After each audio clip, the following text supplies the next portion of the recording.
Jadi dari materi yang kemarin kita pelajari itu sampai di titik namanya fungsi percabangan. Ya, fungsi percabangan itu menguasai 90% lebih pembuatan skrip. Ingat-ingat ya. Jadi fungsi percabangan ini nanti dalam pembuatan scripting aplikasi itu akan sering sekali Anda panggil, maksudnya gitu. Jadi misalkan ada 100 baris perintah itu fungsi percabangan bisa 90 baris sendiri. Itu dikuasai oleh fungsi percabangan. Kemudian yang sudah saya ajarkan kemarin itu perintah fungsi percabangan pertama yaitu if. If sendiri nanti ada if tunggal dan if majemuk. If tunggal itu syaratnya tunggal satu. Sedangkan if majemuk itu syaratnya bertingkat. Bertingkat itu artinya bisa lebih dari satu. Dan kemarin teorinya sudah saya berikan. Nanti masih ada satu perintah lagi namanya switch. Ya, nanti ya akan saya tunjukkan. Sebelum masuk ke switch, kemarin saya mencontohkan kepada kalian membuat ya sebuah aplikasi sederhana memanfaatkan fungsi percabangan. Jadi bagaimana menggunakan fungsi percabangan untuk membuat sebuah aplikasi sederhana. Ya, aplikasi sederhananya itu contohnya adalah aplikasi kalkulator. Di sini contohnya menjumlah, mengurang dan mengalihkan nilai atau angka. Nantinya seperti itu.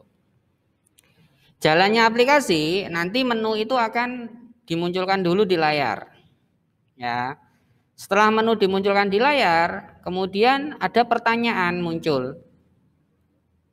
Pilih operasi yang ingin dijalankan yang mana? A atau B atau C. A itu berarti operasi penjumlahan, B operasi pengurangan, C operasi perkalian. Ini nanti silakan Anda kembangkan. Kalau mau Anda gunakan untuk menjalankan latihan 1A, 1B, 2A, 2B, ya berarti pertanyaannya diganti. Ya, pilih ya latihan mana yang ingin dijalankan, misalkan gitu. 1A, 1B, 2A, 2B itu nanti diketik. Misalkan orang mengetikkan 1A, ya berarti yang dijalankan latihan 1A. 1B berarti 1B, 1C itu berarti 1C. Nah, setiap yang diketikkan orang itu disebut dengan inputan. Jadi kalau sudah muncul pertanyaan kemudian orang mengetikkan sesuatu, itu disebut dengan memberi inputan. Nah, inputan itu harus ditangkap dulu. Jangan dilepaskan inputan. Inputan itu dilakukan lewat mana Pak kalau konsul? Lewat keyboard. Tidak mungkin lewat mouse ya kalau konsul ya. Jadi konsul itu inputannya itu menggunakan bantuan keyboard. Berarti orang itu akan mengetikkan sesuatu di keyboard. Ya, ngetikannya apa Pak? Ya tidak bisa kita batasi ya. Disuruh milih A, B, C tapi orang mengetikkan haha, hehe, hoho. Ya itu sekehendak dia ya. Tidak bisa kita batasi. Terus yang bisa dilakukan programmer apa? Yang bisa dilakukan programmer itu adalah mendeteksi jawaban atau inputan dari user. Kalau cocok dengan pilihan ya dia jalan lanjut. Kalau tidak cocok ya dikasih warning. Seperti itu. Berarti kalau pilihannya A, B, C kemudian orang mengisikan D, E, F bagaimana? Ya diterima, jangan ditolak, diterima tetapi nanti diberikan warning. Bahwa apa? Bahwa pilihan kamu salah. Pilihanmu itu di luar apa? Di luar aturan yang ditentukan. Ya jangan didiamkan ya. Mentang-mentang pilihannya A, B, C kemudian ada orang menginputkan H gitu misalkan. Enter terus programmu diam saja. Ya itu nanti membingungkan. Kira-kira ini pilihannya benar atau enggak, jalan atau enggak, error atau enggak gitu. Maka setiap pilihan atau inputan dari user itu diterima dulu, kemudian dicek sesuai tidak. Kalau sesuai ya dia melakukan sesuatu, tidak sesuai juga melakukan sesuatu. Bagaimana cara ngeceknya? Cara ngeceknya itu menggunakan if yang kemarin kita pelajari teorinya. Karena pilihannya lebih dari satu, berarti if-nya menggunakan if majemuk. Ya, contohnya sudah ada pertanyaan, kemudian jawaban dari orang itu ditangkap dulu, disimpan dulu. Ya. Setelah disimpan, dicek. Ya, jadi di posisi ini tuh cek jawaban. Kesesuaian jawaban dengan pilihan yang diberikan. Jika jawab itu wadah ya, wadah yang isinya itu tadi di input orang ya, itu isinya huruf A, maka jalankan ini.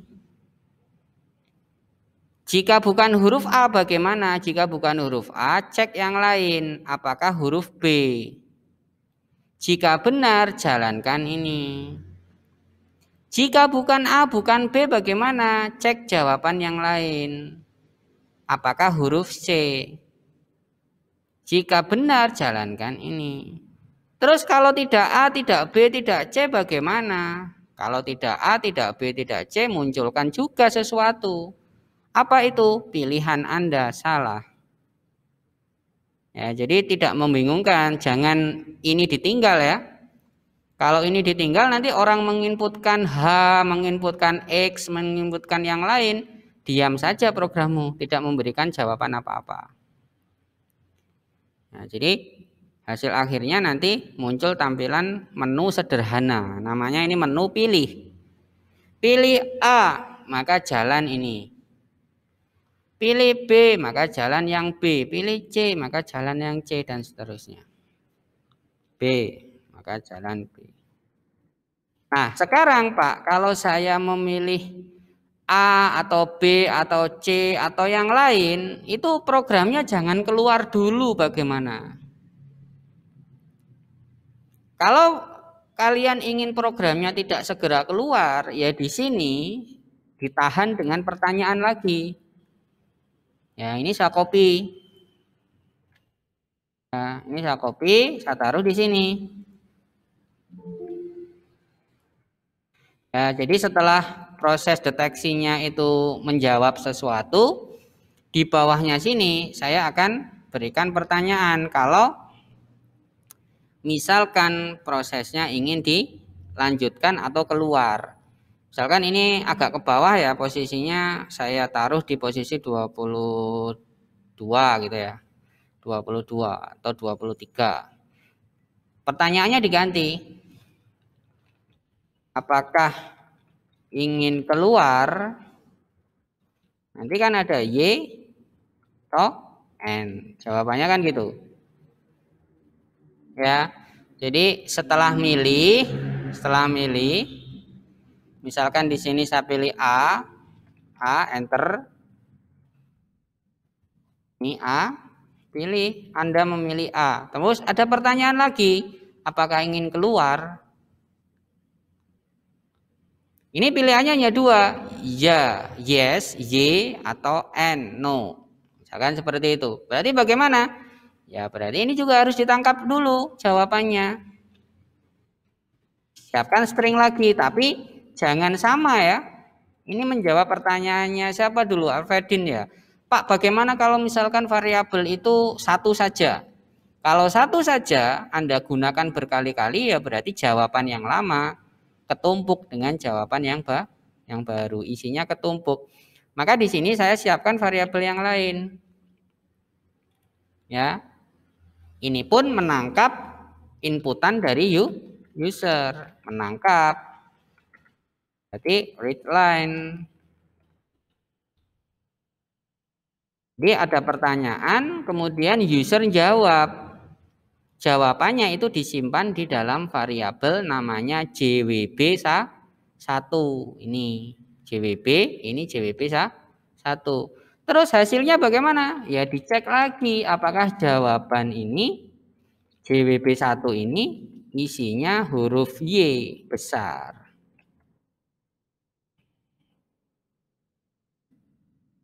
Kalau iya, ngapain?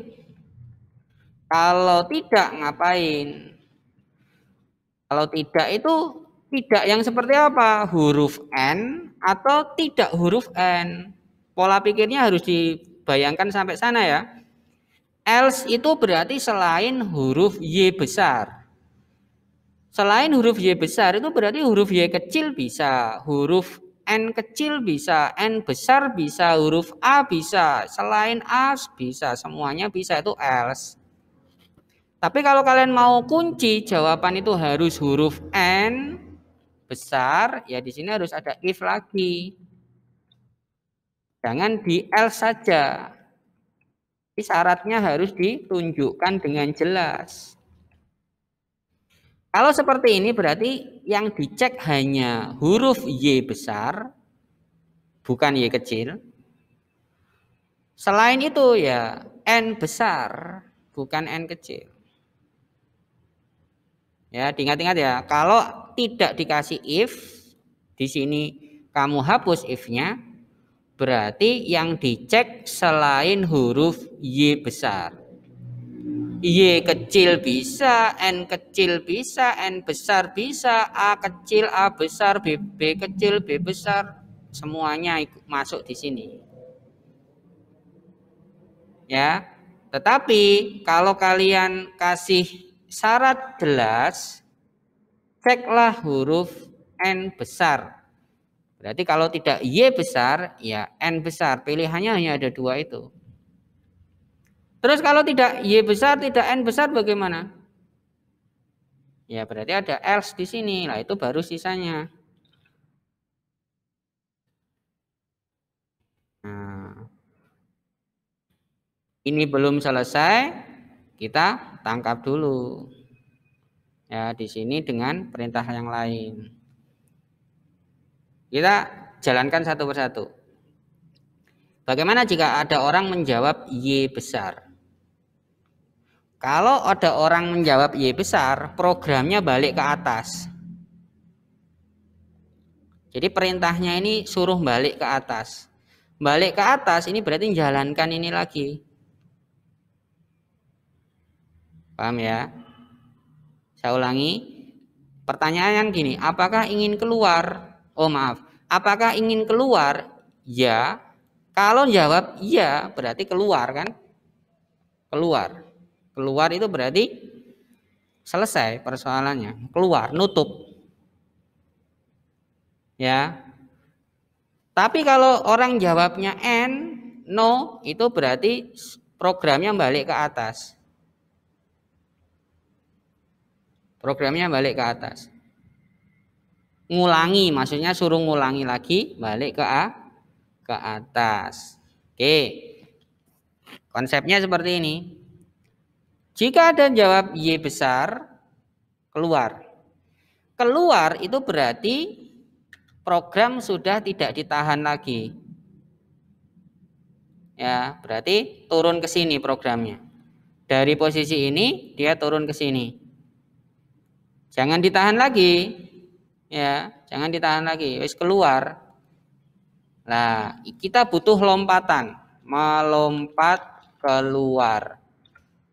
Melompat keluar itu berarti perintahnya asalnya di sini, langsung suruh melompat ke sini. Lompat. Jadi suruh ya nah, istilahnya yang melompat itu, melompat. Itu perintahnya pakai goto namanya.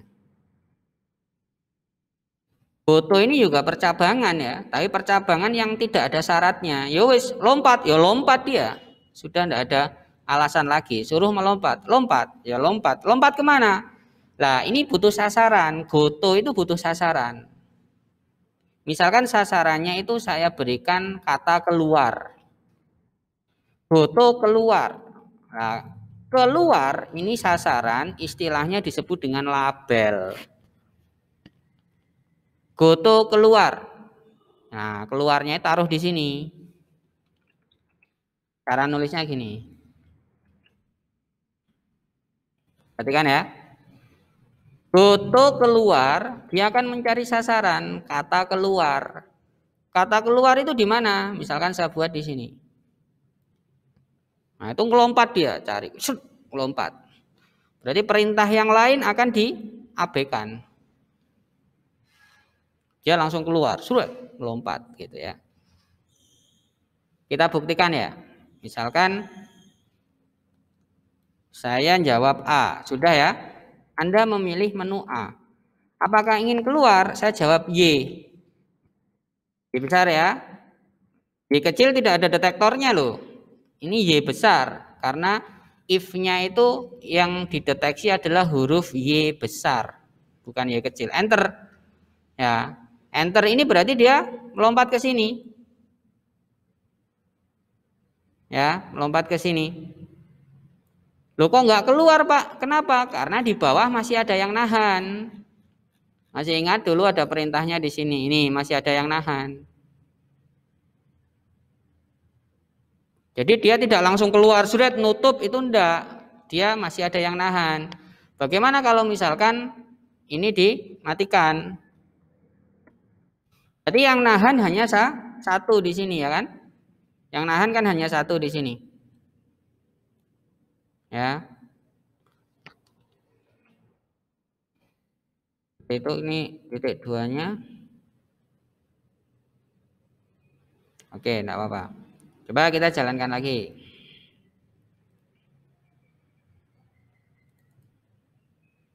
Oh, ada yang kurungnya ini hilang. Sebentar, saya koreksi dulu. Ini kurung di mana ini? Ada kurung.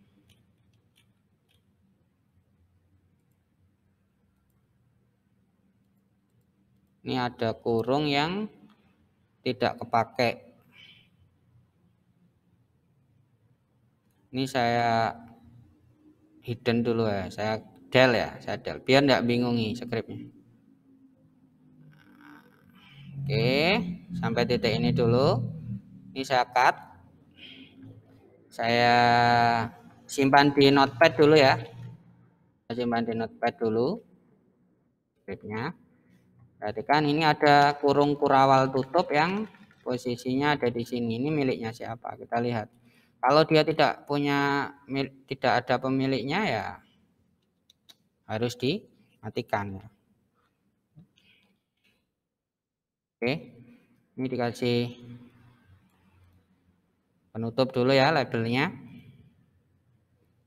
Coba, ini skripnya sudah singkat ya. Jadi kalau ada orang jawab huruf Y besar, maka perintahnya adalah goto keluar.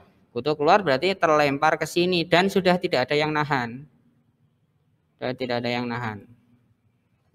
Jawab A, Y, enter, lo nutup ya.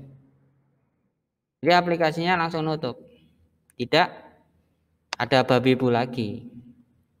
Tidak ada pertanyaan apa-apa lagi. Pak, sekarang kalau jawabannya Y kecil bagaimana Pak? Saya maunya Y kecil itu bisa diartikan seperti Y besar.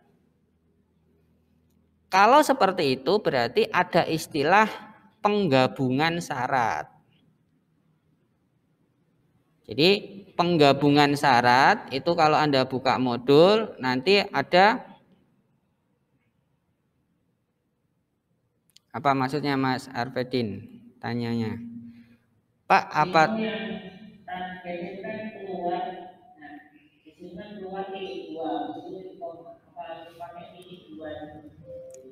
biasanya saya titik dua saja itu tidak masalah. Selama ini saya membuat label sasaran itu titik dua saja sudah selesai. Ini kan muncul ya. Kalau saya dekati errornya, dia ngomong bahwa apa? Tidak ada penutup perintah. Penutup perintah apa? Titik koma kan? Penutup perintah. Ya. Nah, jadi titik komanya itu sebagai apa? Sebagai penutup perintah. Pak, kalau titik duanya dibuang bagaimana? Ya, error juga.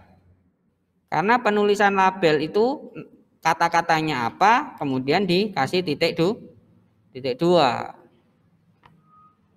Ya, paham ya? Cara nulis label seperti ini. Jadi ini sasaran. Kalau saya kasih keterangan, ini sasaran. Sasaran dari sini.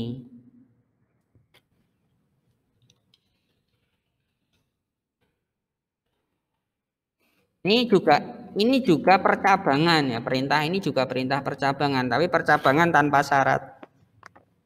Lempar gitu aja. Nah, saya balik lagi ke tadi. Pak, kalau Y besar dan Y kecil pengen diartikan sama bagaimana? Berarti dua syaratnya digabung. Nah, cara menggabung itu berarti ditulis di sini. Kurungnya ditambahi karena ada dua syarat.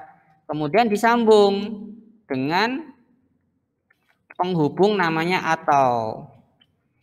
Ini artinya or atau ya. Berarti ini nanti diartikan seperti ini.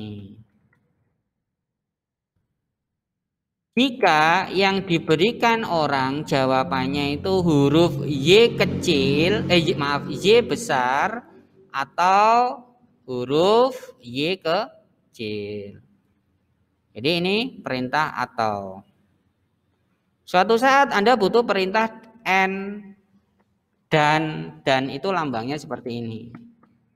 Kira-kira yang cocok yang mana? Dari N atau or, dan atau. Jangan bingung ya, dan atau. Ya, ini dan seperti ini bacanya N.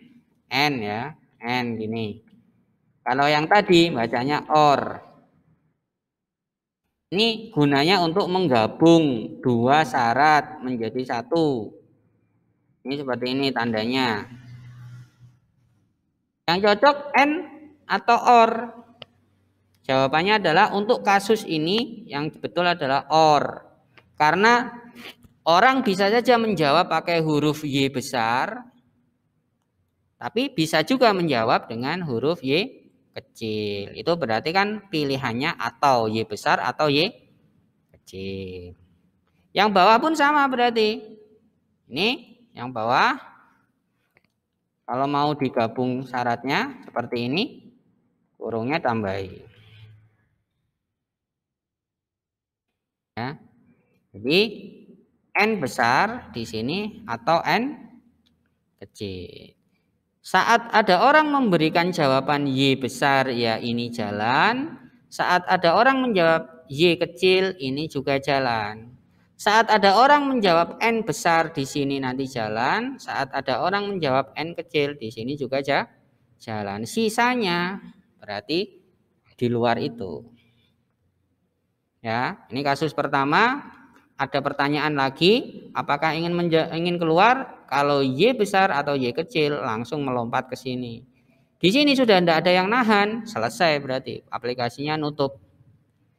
Ya, coba saya B enter. Anda memilih menu B, apakah ingin keluar Y kecil? Enter, ya keluar aplikasi. Oke ya, kasus pertama selesai. Sekarang kasus kedua. Kasus kedua itu orang menjawab no, N besar, N kecil sama. Maka apa? Aplikasinya suruh balik ke atas. Ngulangi lagi ke sini. Mengerjakan lagi dari atas. Ya, mengerjakan lagi dari atas. Nah, sebelum balik ke atas, ini kita bersihkan dulu layarnya.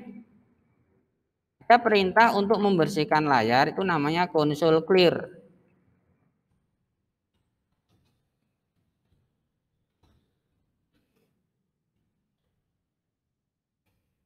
Ya, kenapa dibersihkan layarnya? Ya, biar kita refresh seolah-olah aplikasi itu refresh.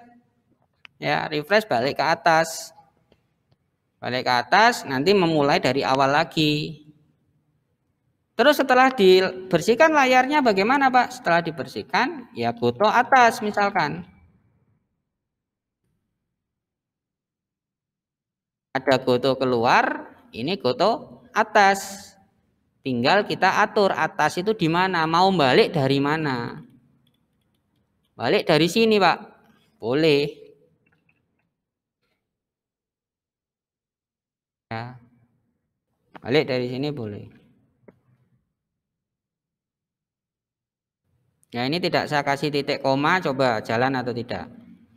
Jadi goto atas berarti dia akan melompat balik dari atas. Setelah kembali dari sini gimana? Dia turun lagi kan?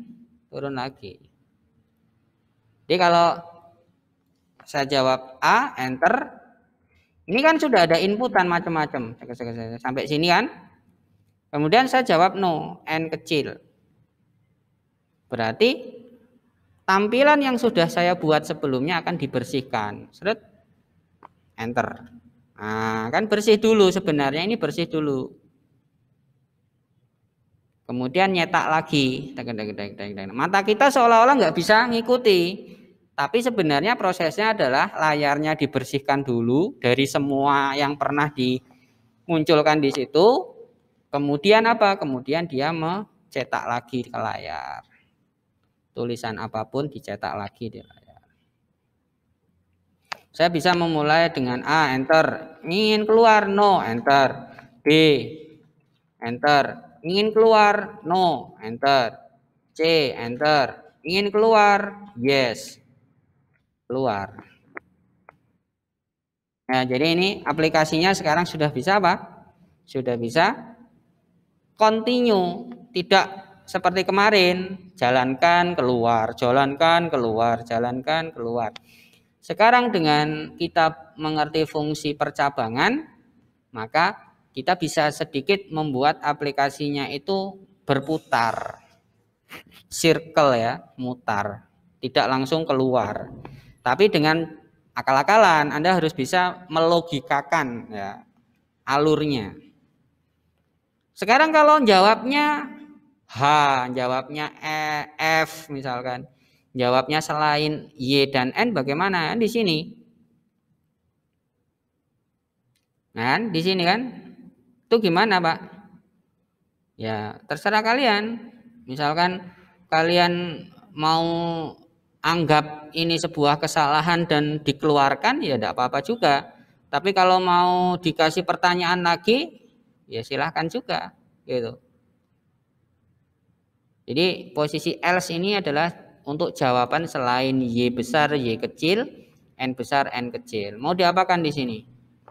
Jadi di sini artinya adalah jika orang menjawab bukan Y besar, Y kecil, N besar, N kecil. Bukan ini. Mau ngapain di situ? Ya. Misalkan kamu cetak di layar ya. Kamu cetak di layar.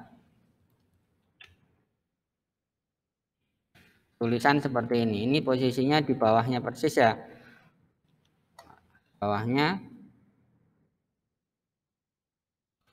Mas atau Mbak, ojo ngawur. Misalkan gini. Paham ya? Setelah menjalankan ini bagaimana? Setelah menjalankan ini aplikasinya ditahan sebentar. Ditahan sebentar, kemudian kalau kamu lanjutkan dengan enter lagi atau nekan apapun, dia keluar. Ya, jadi kalau misalkan saya sudah milih ini betul. Tiba-tiba jawabnya di sini itu jawaban K. Suruh milih Y atau N, jawabnya K. Bagaimana? Enter, munculnya itu. Ya. Munculnya adalah perintah yang ini. Perintah yang ini. Mas atau Mbak ojo ngawur. Ini ditahan dulu, ini nahan. Setelah nahan, enter lagi, keluar. Karena setelah ditahan di sini, enter berarti lanjut dan sudah tidak ada yang nahan, Posisinya berarti dia keluar. Ya, posisinya. Oke.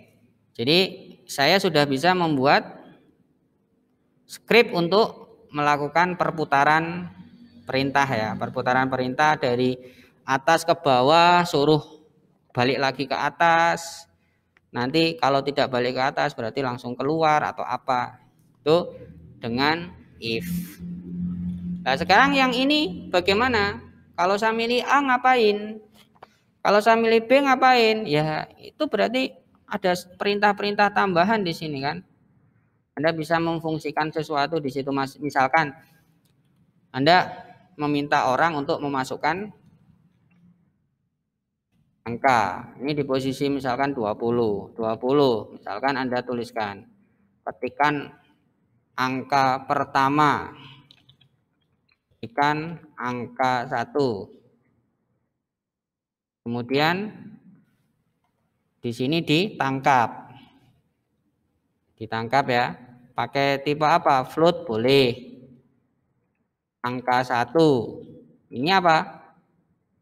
Konsol dot read line. Tapi ingat, disimpan di sini. Tipenya float. Konsol dot read line itu tipenya string. Kan nggak nyambung. Berarti harus parsing. Harus diparsing seperti kemarin ya. Kita sudah belajar parsing. Pakai cara yang mana? Terserah. Anda mau pakai cara ini ya boleh. Anda mau pakai perintah convert ya boleh. Terus kenapa float, Pak? Karena saya berasumsi mungkin orang menginputkan angkanya itu ada desimalnya. Jadi tidak angka yang murni, ya angka integer itu enggak. Mungkin orang menginputkan angkanya itu pengennya bisa desimal, maka harus saya tangkap ke float. Ya, harus saya tangkap ke float. Seperti itu ya. Kemudian saya console.readline lagi. Ya. Ini posisinya 21.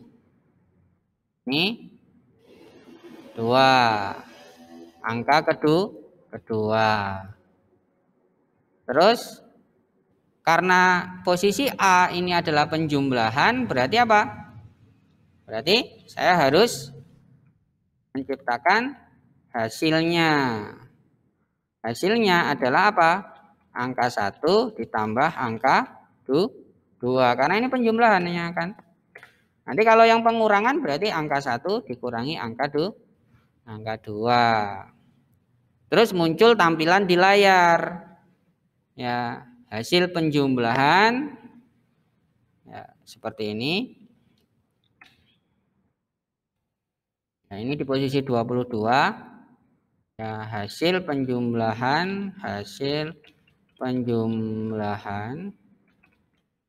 dalam kurung. Ayo. Ini saya nulis seperti ini, jangan bingung ya.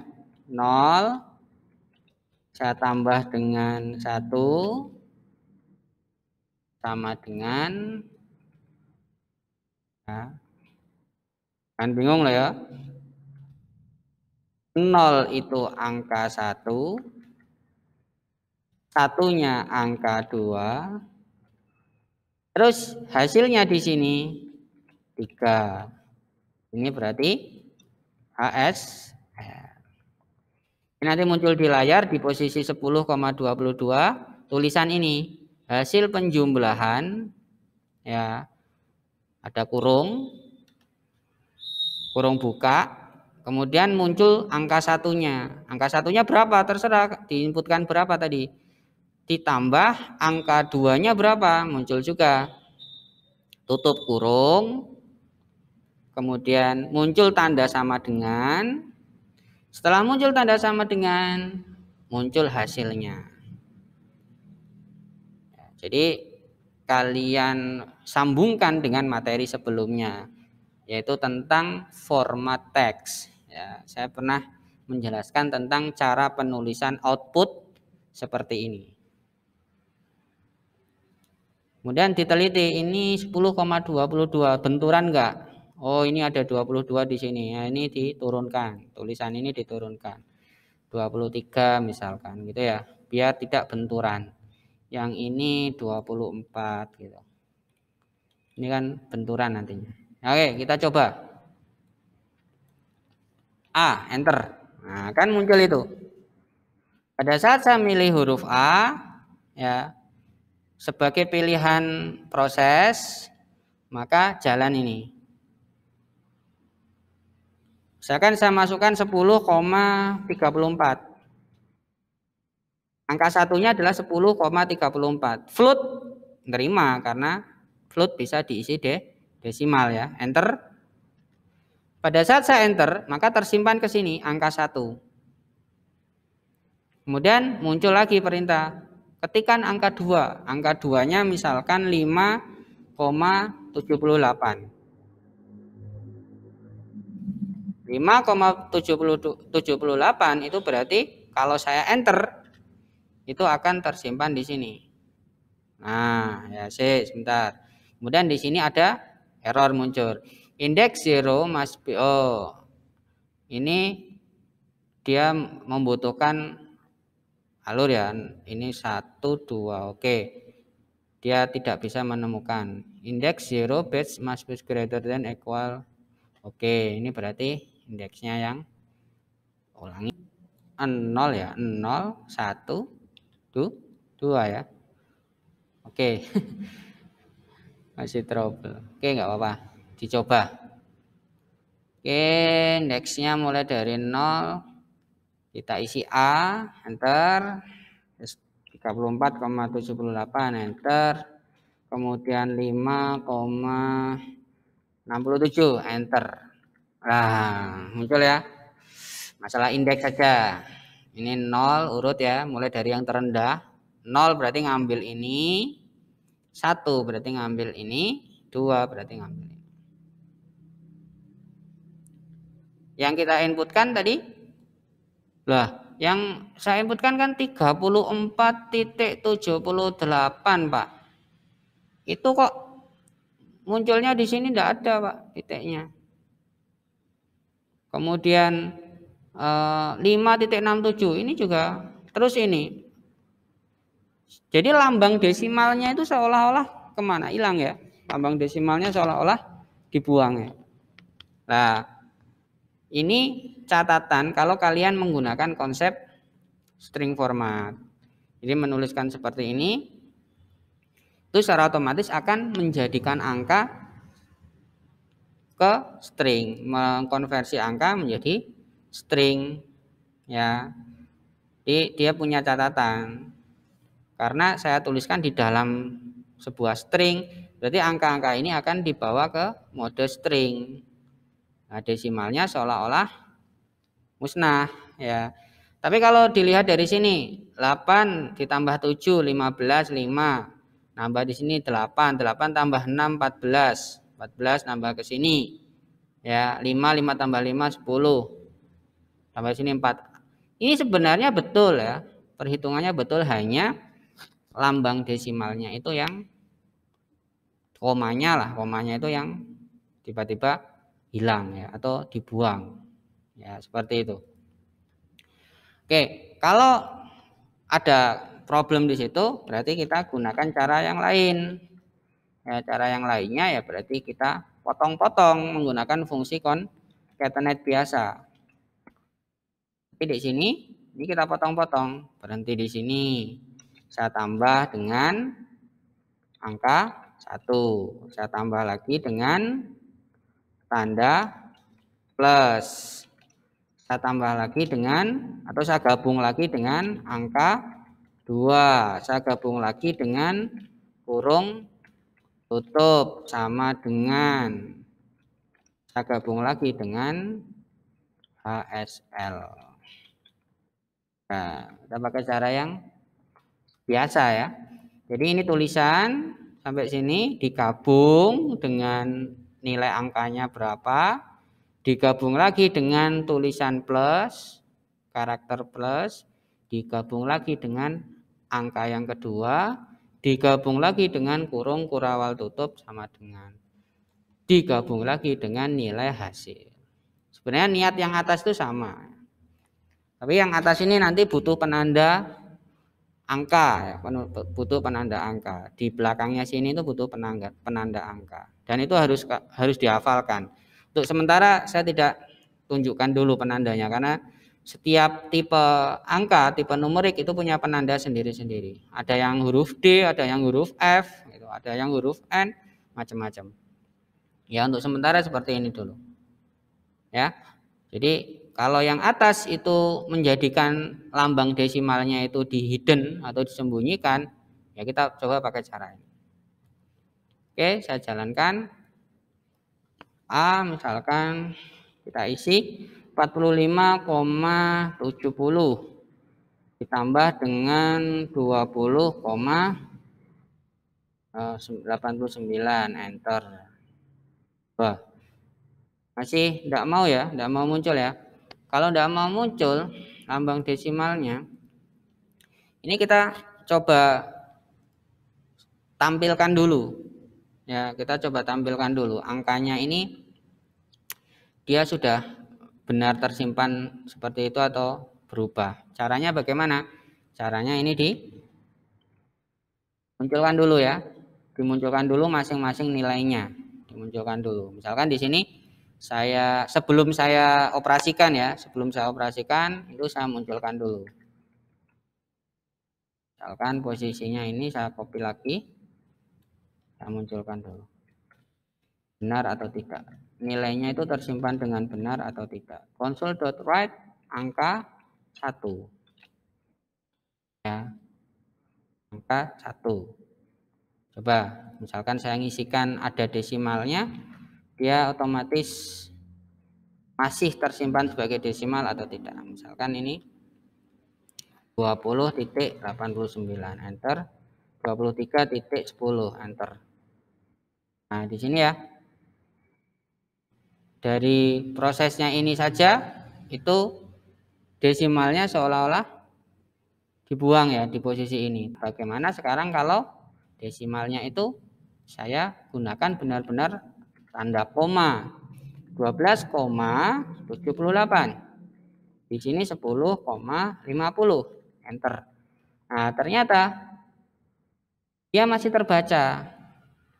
Ya, dia masih terbaca. Oh, berarti trouble dari tadi yang kita hadapi itu dari masalah penanda desimal. Lah, penanda desimal itu tanda apa? Patokannya apa? Patokannya adalah regional setting di komputer kalian. Ya, regional setting di komputer kalian itu di sini kan. Itu kalau sudah Indonesian, settingannya sudah Indonesian, itu berarti koma itu ya menggunakan lambang koma. Desimal itu menggunakan lambang koma, bukan titik ya. Sedangkan kalau masih English itu berarti lambang desimalnya itu menggunakan titik. Nah, sekarang saya hidupkan lagi yang ini. Kan tadi persoalannya ada di penulisan lambang desimalnya ya, pakai koma, ternyata itu bukan dari perhitungannya. Berarti tipe float kita pertahankan, tidak kita ganti ke double. Kemudian cara menghasilkan tampilan di layar pun saya masih menggunakan cara ini. Kira-kira jawabannya betul atau tidak. Misalkan saya nulis A 12,67, kemudian di sini 10,45, enter. Muncul ya. Nah, berarti penulisan ini bisa kita gunakan. Saya tidak mau penulisan cara ini, Pak. Penulisan pakai cara kedua. Yang ini tidak kepakai. Saya mau pakai yang concatenate biasa. Kita coba lagi. A 10,45, 34,78, enter. Masih sama ya. Jadi jawabannya masih sama saja. Hasil akhirnya muncul di layar antara penulisan yang ini dengan penulisan yang bawah itu tidak ada bedanya. Seperti itu ya kira-kira. Lah nanti untuk yang milih B bagaimana? Milih B berarti dikurangi. Milih C bagaimana? Milih C itu berarti dikali. Nah itu silakan Anda kembangkan nanti. Ya, kembangkan untuk membuat menu misalkan menjalankan latihan 1, latihan 2. Gitu kan. Kemudian di latihan soal sendiri, latihan soal yang kalian harus contoh ya untuk latihan harian. Latihan harian itu kan di latihan 2. Nah ini namanya menu sorot, bukan menu pilih ya. Ini menu sorot. Latihan 2 sudah, latihan 3, 3A. Nah itu kan ini namanya menu pilih ya. Seperti yang saya contohkan barusan. Misalkan saya milih angka 1. Berarti menjalankan hitung luas lingkaran. Kalau 2 berarti hitung luas persegi panjang. 3 hitung luas persegi. 4 segitiga. 5 jajaran genjang. Bagaimana kalau jawabnya 6 misalkan. Suruh milih 1 sampai 5 jawabnya 6. Bagaimana? Ya di enter saja, coba di enter. Akan muncul itu. Maaf, pilihan yang Anda buat di luar ketentuan menu. Ini ditahan. Ada penahannya. Kemudian kalau kamu enter lagi, dia balik ke sini. Balik ke sini itu jangan Anda bayangkan ini balik enggak, sebenarnya ini layarnya dibersihkan ini. Layarnya dibersihkan kemudian mencetak tampilan lagi, berhenti di sini kursornya. Ya, saking cepatnya. Jadi mata kita tidak bisa merekam proses penghapusan kemudian pencetakan. Yang terlihat tiba-tiba bersih ya, inputan yang ada di bawah sini tadi tampilan ini hilang, kursornya kedip-kedip di sini. Padahal ini kan tadi ada angkanya 6 gitu. Angka 6-nya hilang. Ya. Seperti itu. Nah ini Pak, buat kotak merah ini bagaimana? Nah, kalian tinggal manfaatkan warna, background dan seterusnya kan di posisi ini. Temukan posisi ini, kemudian Anda kasih warna kan dari materi sebelumnya. Jadi seolah-olah ini seperti lokasi inputan. Padahal ini hanya warna saja. Ya. Jadi di posisi ini ada warna. Di posisi mana? Di belakangnya sini kan berarti ada warna. Nah ini ada di posisi berapa belakang sini itu? Hitung dari posisi ini. Ini posisi 10, 11, 12, 13, 14, 15, 16, 17, 18, 19, 20, 21, 22, 23, 24, 25, 26, 27, 28, 29, 30, 1, 2, 3, 4, 5, 6, 7, 8, 9, 10, 40, 1, 2, 3, 4, 5, 6, 7, 8, 9, 10, 50, 1, 2, 3, 4, 5, 6, 7. Ada di posisi 57 nanti warna merah itu. Nah ini kan ribet ya. Dan kalian sebelumnya sudah saya ajari. Kalau pengen tidak ribet berarti manfaatkan variabel. Ya kan? Manfaatkan variabel. Artinya ini disimpan dalam variabel. Ya, label. Misalkan ini kayak gini. Kemudian cetaklah apa? Label. Manfaatnya apa nanti? Kalau kalian pengen gunakan untuk pencetakan berikutnya. Pencetakan berikutnya itu berarti di posisi ini tadi. Ngomongnya gimana? Ngomongnya berarti label dot length. Apa itu?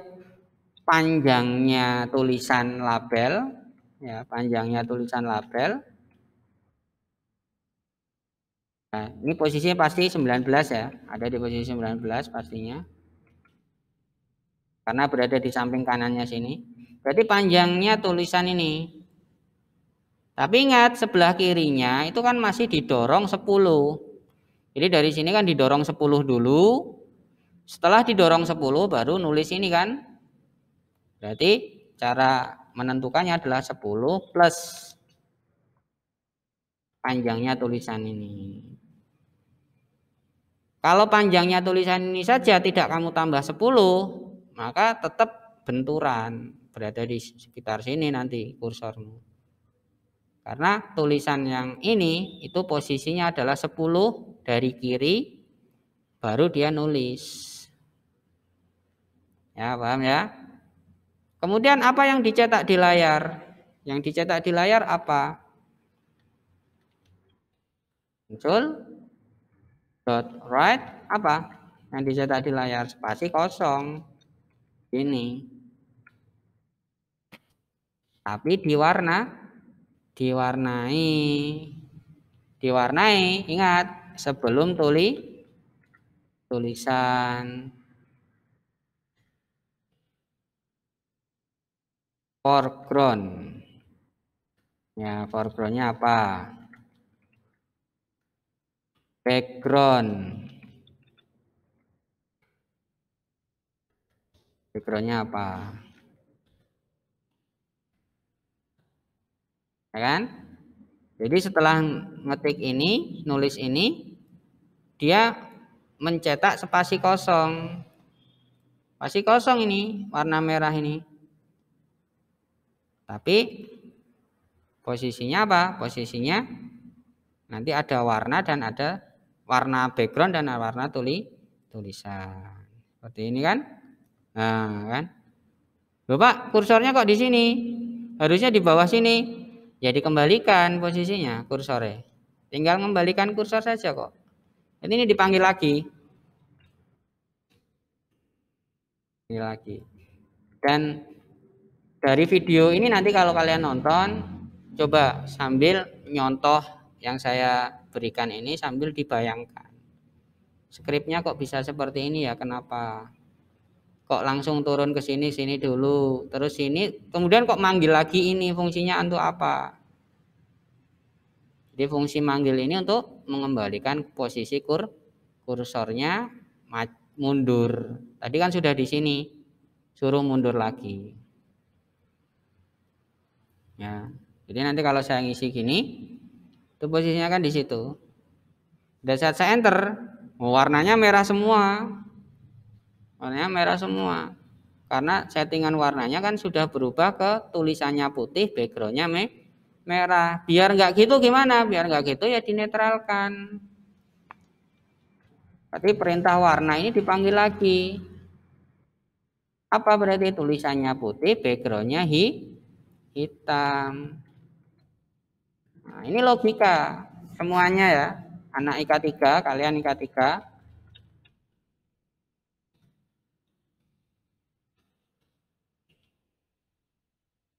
Ini logika. Jadi kalian cara belajar atau membaca skrip ini nanti sama seperti cara komputer membaca skrip ini. Komputer itu bacanya bayangkan. Oh seperti ini muncul di layar gini, seperti ini muncul di layar gini, seperti ini muncul di layar gini. Kalau kalian bisa membayangkan sebelum aplikasinya itu di running, sebelum dijalankan, Anda sudah bisa membayangkan hasilnya. Berarti Anda sudah mendekati logika komputer. Anda bisa seperti komputer cara berpikirnya. Nah, kayak gini kan? Ini saya isi A misalkan. Nah, kalau saya isi A, Pak, saya isi A itu, Pak. Itu kok ininya hilang, merahnya hilang. Nah, itu ya logika. Kenapa? Karena ngisinya di sini. Menetralkan warnanya di sini. Lebih dulu mana? Lebih dulu menetralkan warna dibanding menjawab. Nah, ini juga logika. Berarti apa? Terburu-buru menetralkan warnanya. Skripnya salah? Tidak salah. Yang salah apa? Logikanya. Harusnya gimana, Pak? Harusnya ini dulu. Ya. Harusnya ini dulu. Setelah dijawab, baru warnanya dinetralkan. Ingat ya, jawab dulu kan. Jangan dinetralkan dulu warnanya.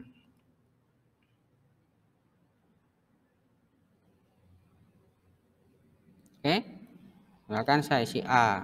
Oh, ini trouble, masih trouble. Save. Oh, kok buat 2, maaf. Ini di dulu. Buat 1 ya.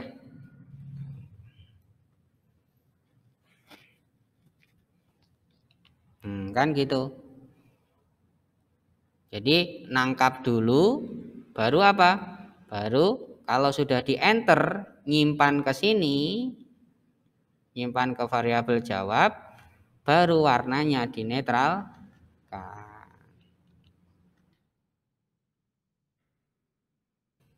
Ini netral lagi. Di sini ada warnanya lagi Pak, ya buat toh berarti.